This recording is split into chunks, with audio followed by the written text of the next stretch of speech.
Just one last question. How do you not get caught up in the whole doubt of it being too easy?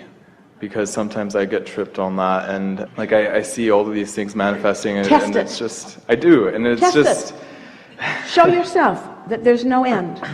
Show yourself that you never run out, and be sensitive the way you feel, and teach yourself that you're the only one that blocks it, and you can feel when you start to do that, and then cut it out and stop it. Okay. The only way you can get rid of doubt is by experiencing clarity, because both cannot abide within you at the same time. But when you try to get rid of doubt, you're amplifying doubt. When you're reaching for clarity, you're amplifying clarity. So test it. Test the universe. Test the universe. Do you know what I want? Do you know what I want, and do you know where it is? Ask that question, and then follow your impulse and watch how much of what you want is revealed to you in the next 24 hours. Test it. Test it. The worst thing that'll happen is that you'll show yourself you're in a resistant state. And the best thing that'll happen is that you'll show yourself that you're not in a resistant state, and some of what you want can show up right now, right now, right now, right now. Test it. No one is being deprived of it, but sometimes you've practiced some personal deprivation. And you won't know where you are until you focus and see how it works out. We've always liked saying this. We've been saying this for years. Maybe the first thing that we ever said, as Esther allowed us to use her words and her ability to communicate. There are two ways to know whether you're on your path. One is by how it feels, and the other is by how the path is unfolding. But if you wait until the path is unfolding, then it's harder for you, because now you're having knee-jerk responses to the path. That's a sort of conditional approach that doesn't work out very well. But you all are in the state, we've sort of lulled you into this by your willingness to play with us and listen to us. We've lulled you into a state of alignment. You are in the closest state of alignment that you've been in a very long time. And all the things that you want are queued up for you. So the question is, how much of what's queued up for you, that's sure, it's sure, it's sure. You're supposed to have it, you're supposed to get it, you're supposed to be it, you're supposed to do it. In other words, it's sure. How much of it are you ready to realize right now? And there's no judgment about whether you're allowing enough of it or not. It's sort of a self-experience. Compare yourself to no one. Just have your experience and notice how much better this day is than yesterday. And the next day, how much better it was than the day before it and the day before it. Every day gets better, because every day you get clearer. And every day your realization of what you want takes on stronger vibrational focus. Every day it gets better and better. You are not here to experience diminishment. You did not reach a peak from which you are sliding away from.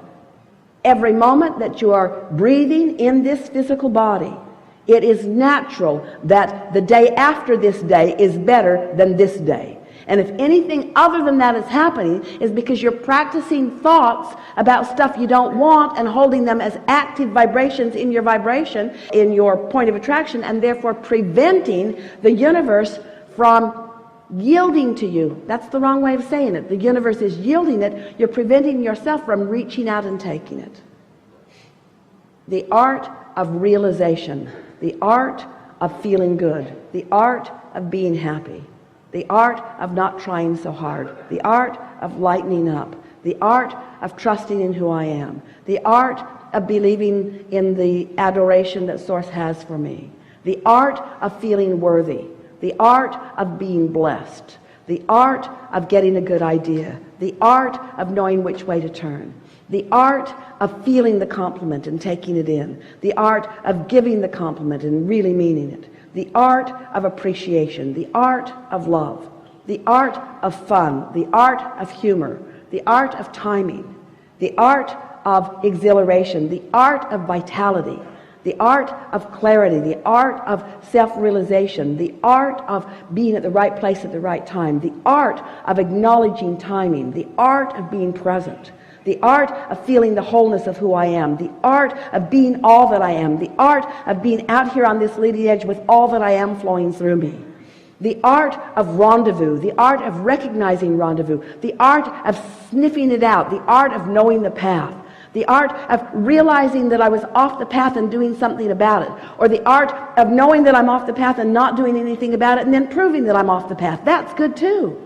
In other words, knowing. Esther will say, I saw that coming and I still let it come. And we say, good that you recognize that you saw it coming and you still let it come, because that means you're aware, that you're alert. That means you're in control. That means you're guiding yourself. It's all for fun. Not one of you said, I'll go, it's all figured out for me, and I'll just go be what's already figured out. That's no fun.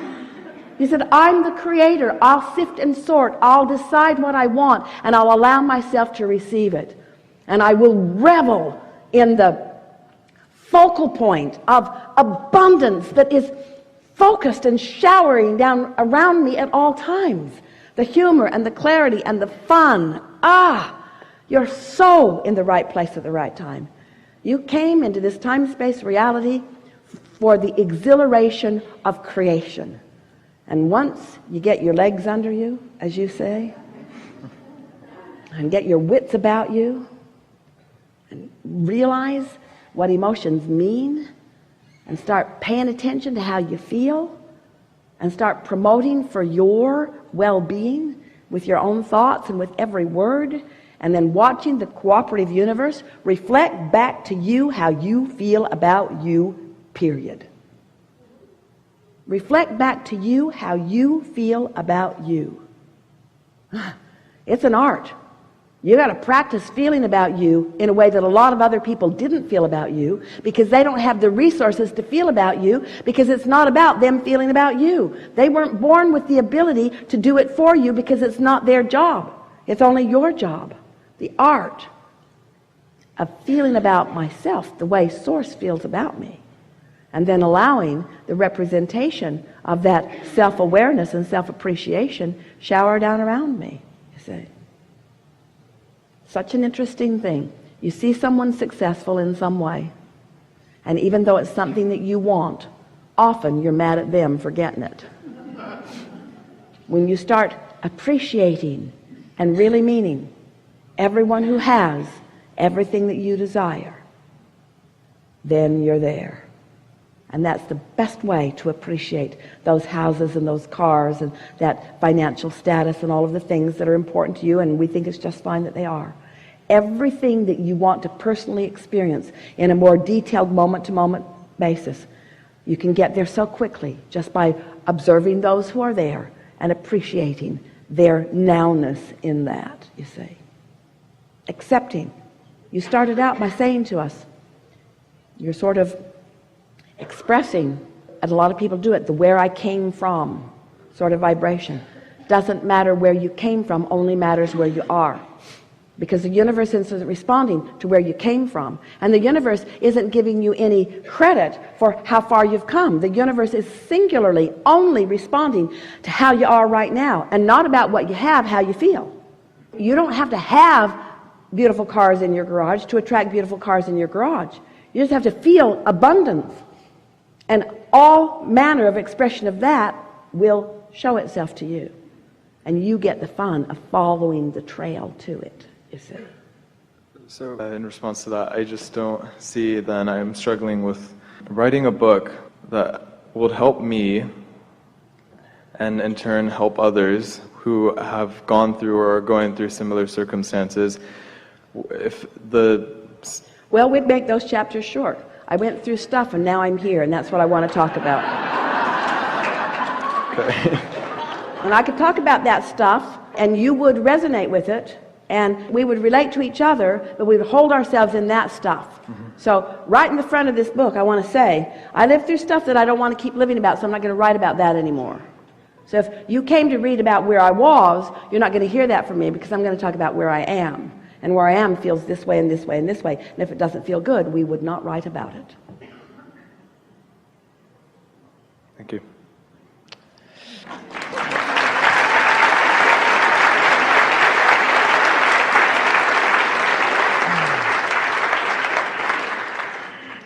Have we convinced you that the path of least resistance feels good? Or at least feels better than the path of resistance? Sometimes you have to let a little momentum go until you can tell whether it feels good or not. So follow it out. Follow out whatever you feel inspired to, and you'll know pretty soon whether it's a path of more resistance or a path of less resistance.